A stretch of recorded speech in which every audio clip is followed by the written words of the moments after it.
Thunder and Anansi. There had been a long and severe famine in the land where Anansi lived. He had been quite unable to obtain food for his poor wife and family.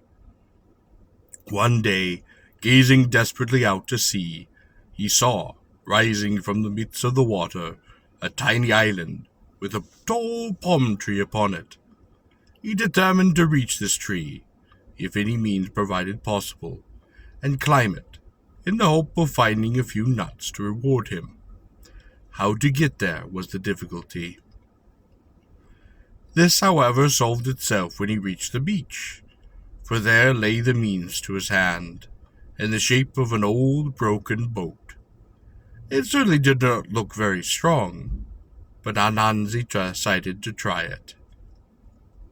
His first 6 attempts were unsuccessful, for a great wave dashed him back upon the beach each time he tried to put off. He persevered, however, and at the 7th trial was successful in pulling away. He steered the battered old boat as best he could, and at length reached the palm tree of his desire. Then, having tied the boat to the trunk of the tree, which grew almost straight out of the very water, he climbed toward the nuts, plucking all he could reach. He dropped them one by one down to the boat.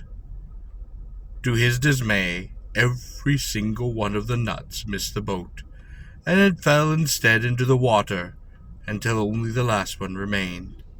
This he aimed even more carefully than the others, but it also fell into the water and disappeared away from his hungry eyes. He had not tasted even one, and now all were gone. He could not bear the thought of going home empty-handed, so in his despair he threw himself into the water as well. But to his complete astonishment, instead of being drowned, he found himself standing upon the sea bottom in front of a pretty little cottage. From the latter came an old man, who asked Anansi what he wanted so badly that he had come to Thunder's cottage to seek it. Anansi told his tale of woe, and Thunder showed himself most sympathetic. He went into the cottage and fetched a fine cooking pot, which he presented to Anansi, telling him that he need never be hungry again. The pot would always supply enough food for himself and his family. Anansi, most grateful, and left Thunder with many thanks. Being anxious to test the pot at once, Anansi only waited till he was again seated upon the old boat to say, "Pot, pot, what you used to do for your master, do now for me." Immediately good food of all sorts appeared, and Anansi ate a hearty meal, which he very much enjoyed. Upon reaching land again, his first thought was to run home and give his family a good meal from his wonderful pot. But a selfish, greedy fear prevented him. What if I should use up all the magic of the pot upon them, and have nothing more left for myself? I better keep this pot a secret, then I can enjoy a meal when I want one. So his mind full of this thought, he hid the pot. He reached home pretending to be utterly worn out with fatigue and hunger, for there was not a grain of food to be had anywhere. His wife and his poor children were weak with want of it, but selfish Anansi took no notice of that. He congratulated himself at the thought of his magic pot, now safely hidden within his room. There he retired from time to time when he felt hungry, and enjoyed himself a good meal. His family began to get thinner and thinner, but he grew plumper and plumper. They began to suspect some secret, and determined to find it out.